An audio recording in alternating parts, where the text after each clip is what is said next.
पश्चाताप से क्या लाभ, ये टॉपिक का नाम है। इसमें देखो क्या है। सन 1947 से पहले की बात है। पिलखुआ गांव, गाजियाबाद, उत्तर प्रदेश में दलवीर खान नामक एक मुसलमान बढ़ई ने 100 रुपये में किसी राजपूत से एक हरा पीपल का वृक्ष खरीदा। इस सौदे में इसका खान नामक दूसरा बढ़ई हिस्सेदार था। दोनों ने सोचा कि इसे काट बेचकर जो धन आएगा उसे बराबर भागों में दोनों बांट लेंगे। वृक्ष में जान होती है, कभी किसी कारण से ऊंची आत्माओं को वृक्ष की योनि में भी आना पड़ता है। वे आत्माएं समझदार और कार्यशील होती हैं। भगवान श्री कृष्ण ने कहा है, अर्थात मैं सब वृक्षों में पीपल का वृक्ष हूँ। पीपल की जीवात्मा दलवीर खां के स्वप्न में आई। पीपल कह रहा था, तुम मुझे काटने वाले हो, मेरी मृत्यु हो जाएगी। तुमने मुझे 100 रुपये में खरीदा है और जो भी मुनाफा होगा वह सब मैं तुम्हें लौटा देता हूँ। मेरी जड़ में एक जगह तुम खोदोगे तो तुमको सोने की सलाखा मिलेगी। उसे बेचकर तुम्हें जो मुनाफा होगा उससे तुम्हारा सारा खर्च निकल जाएगा। इसलिए कृपा करके मुझे कल काटना मत, मुझे प्राणों का दान देना। पीपल का वृक्ष कह रहा है सपने में आकर के, किसको? दलवीर, वही मुस्लिम था जो। दलवीर खां को इस स्वप्न पर यकीन नहीं हुआ। फिर भी उसने उस बात को आजमाने के लिए स्वप्न में जहां खोदने के लिए संकेत मिला था वहां खोदा तो सचमुच सोने की एक सलाखा निकल आई। वह अपनी अपार खुशी को गुप्त न रख सका और बीबी को जाकर बता दिया। बीबी भी आश्चर्यचकित हो उठी। दलवीर खां ने सोचा कि यह बात यदि अपने मित्र को बता दूंगा तो सोने की सलाखा के आधे भाग की वह मांग कर लेगा। वह मानवता से च्युत हो गया और आधा हिस्सा बचाने के लोभ में सलाखा प्राप्त की घटना को छुपाए ही रख रहा। जब इसका खां उसके पास आया, उसका दोस्त जो था, तब उसके साथ वह पीपल काटने के लिए चल पड़ा। देखो, दलवीर खां ने मानवता को दूर रख दिया। निस्वार्थ लोभ रहितता व निष्कामता मनुष्य को देवत्व प्रदान करती है, जबकि स्वार्थ और लोभ मनुष्य को मनुष्यता से हटाकर दानव जैसी दुखदायी योनियों में भटकाती है। जहाँ स्वार्थ है वहाँ आदमी असुर हो जाता है और जहाँ निष्कामता है वहाँ उसमें सुरत्व जाग उठता है। मनुष्य ऐसा प्राणी है जो चाहे तो सुर हो जाए, चाहे तो असुर हो जाए, और चाहे तो सुर असुर दोनों जिससे सिद्ध होते हैं उस सिद्ध स्वरूप को पाकर जीवन मुक्त हो जाए। यह मनुष्य के हाथ की बात है। वह अपने ही कर्मों से भगवान की पूजा कर सकता है और अपने ही कर्मों से कुदरत का कोप भाजन भी बन सकता है। अपने कर्मों से गुरुओं के अनुभव को अपना अनुभव बना सकता है और अपने कुकर्मों से दैत्य सूकर कुकर की योनि में भटकने का मार्ग पकड़ सकता है। मनुष्य पूर्ण स्वतंत्र है। पहले नियम था कि जो हरा वृक्ष काटना चाहे वह पहले गुण बांटे। उनके साथ में दो चार और भी साथी हो गए, सबको गुण बांटा।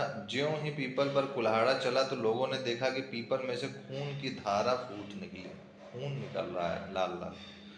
सब हैरान हुए कि वृक्ष में से खून की धारा। फिर भी दलवीर खां लोभ के अंधेपन में यह नहीं समझ पा रहा था कि रात को इसने मुझसे प्राणदान मांगा था। यह कोई साधारण वृक्ष नहीं है और इसने मुझे स्वर्ण के रूप में अपना मूल्य भी चुका दिया है। निस्वार्थता से आदमी की अंदर की आंखें खुलती हैं, जबकि स्वार्थ से आदमी की विवेक की आंख मुंद जाती है, वह अंधा हो जाता है। रजोगुणी या तमोगुणी आदमी का विवेक क्षीण हो जाता है और सतोगुणी का विवेक, वैराग व मोक्ष का प्रसाद अपने आप बढ़ने लगता है। आदमी जितना निस्वार्थ कार्य करता है उतना ही उसके संपर्क में आने वालों का हित होता है, और जितना स्वार्थी होता है उतना ही अपने और अपने कुटुंबियों की बर्बादी करता है। कोई पिता निस्वार्थ भाव से संतों की सेवा करता है और यदि संत उच्च कोटि के होते हैं और शिष्य की सेवा स्वीकार कर लेते हैं तो फिर उसके पुत्र पौत्र सभी को भगवान की भक्ति का सुफल सुलभ हो जाता है। भक्ति का फल प्राप्त कर लेना हंसी का खेल नहीं है। भगवान के पास एक योगी पहुंचा। उसने कहा, भगवान मुझे भक्ति दो। भगवान, मैं तुम्हें रिद्धि सिद्धि दे दूं तुम चाहो तो तुम्हें पृथ्वी के कुछ हिस्से का राज ही सौंप दूं, मगर मुझसे भक्ति मत मांगो। आप सब देने को तैयार हो गए और अपनी भक्ति नहीं देते हो, आखिर ऐसा क्यों? भक्ति देने के बाद मुझे भक्त के पीछे पीछे घूमना पड़ता है। निष्काम कर्म करने वाले व्यक्तियों के कर्म भगवान या संत स्वीकार कर लेते हैं, तो उसके बदले में उसके कुल को भक्ति मिलती है। जिसके कुल को भक्ति मिलती है, उसकी बराबरी धनवान भी नहीं कर सकता। सत्ता वाला भला उसकी क्या बराबरी करेगा? जो निष्काम सेवा करता है उसे ही भक्ति मिलती है। जैसे हनुमान जी राम जी से कह सकते थे, महाराज हम तो ब्रह्मचारी हैं, हमको योग ध्यान या अन्य कोई भी मंत्र दे दीजिए, हम जपा करें। पत्नी आपकी खो गई, असुर ले गए, फिर हम क्यों प्राणों की बाजी लगाएं? किंतु हनुमान जी में ऐसी सब दुर्बुद्धि या स्वार्थ वृत्ति नहीं थी। हनुमान जी ने तो भगवान राम के काम को अपना काम बना लिया। इसीलिए पराय गाया जाता है, राम लक्ष्मण जानकी जय बोलो हनुमान की। श्री रामचरित्र मानस का ही एक प्रसंग है जिसमें मैनाक पर्वत ने समुद्र के बीचों बीच प्रकट होकर हनुमान जी से कहा, यहाँ विश्राम करें। किंतु हनुमान जी ने कहा, राम काजू कीन्हे बिना मोहि कहाँ विश्राम। निष्काम कर्म करने वाला अपने जिम्मे जो भी काम लेता है उसे पूरा करने में चाहे कितने ही विघ्न आ जाएं, कितनी ही बाधाएं आ जाएं, निंदा हो या संघर्ष, उसे पूरा करके ही चैन की सांस लेता है। निष्काम कर्म करने वाले की अपनी अनूठी रीति होती है, शैली होती है। दलवीर खां स्वार्थ से इतना अंधा हो गया था कि रक्त की धार देखकर भी उसे भान नहीं आया कि मैं क्या कर रहा हूँ।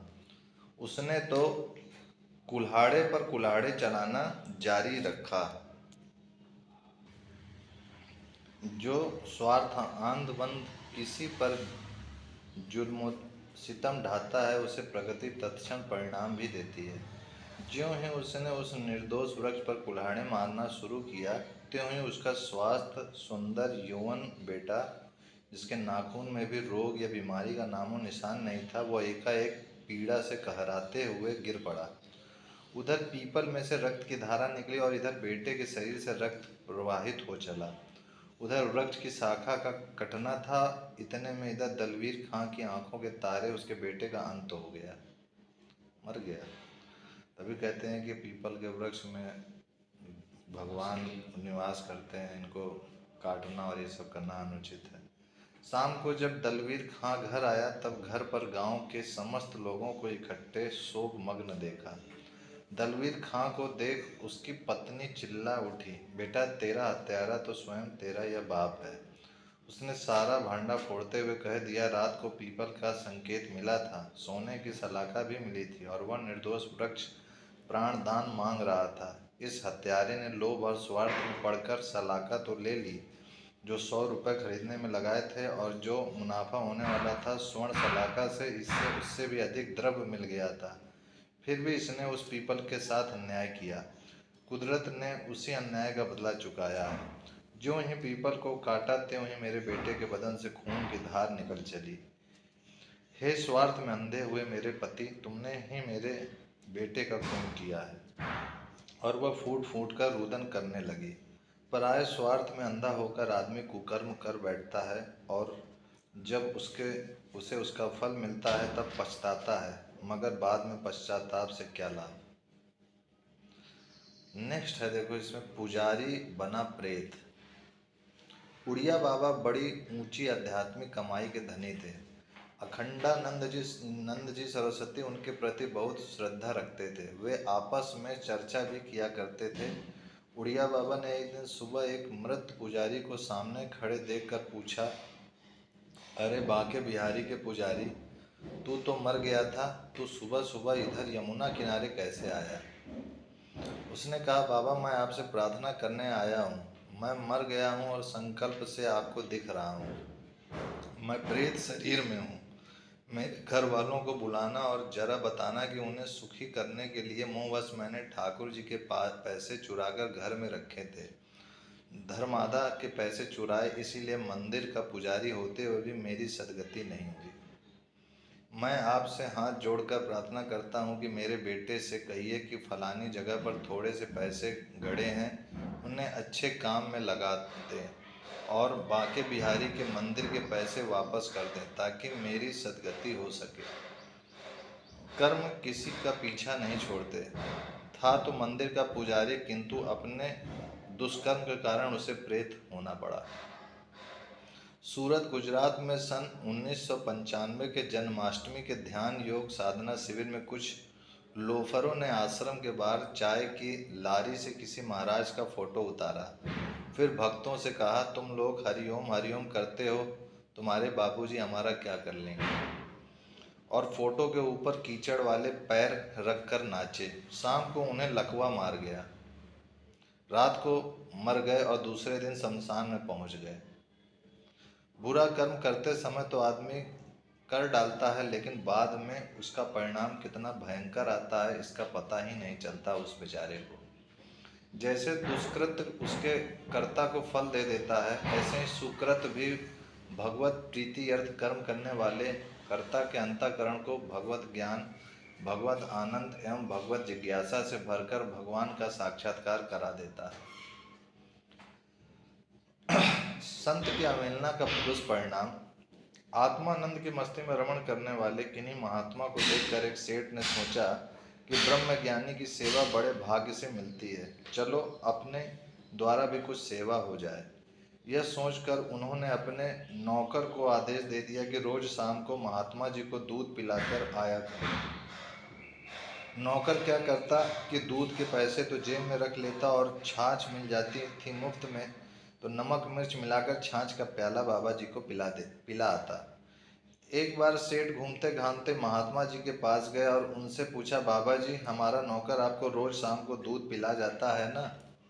बाबा जी, हाँ पिला जाता है। बाबा जी ने विश्लेषण नहीं किया कि क्या पिला जाता है। नौकर के व्यवहार से महात्मा जी को तो कोई कष्ट नहीं हुआ, किंतु प्रगति से संत की अवहेलना सहन नहीं हुई। समय पाकर उस नौकर को कोढ़ हो गया, समाज से इज्जत आबरू भी चली गई। तब किसी समझदार व्यक्ति ने उससे पूछा, भाई बात क्या है, चारों ओर से तू परेशानी से घिर गया है।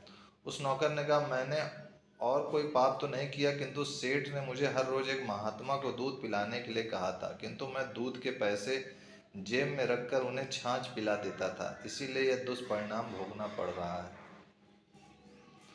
मुझे ऋण चुकाना है कहानी का नाम है। आज से करीब 40 से 45 साल पहले की एक घटित घटना है। मकराना की एक धर्मशाला में पति पत्नी अपने छोटे से नन्हे मुन्ने बच्चे के साथ रुके।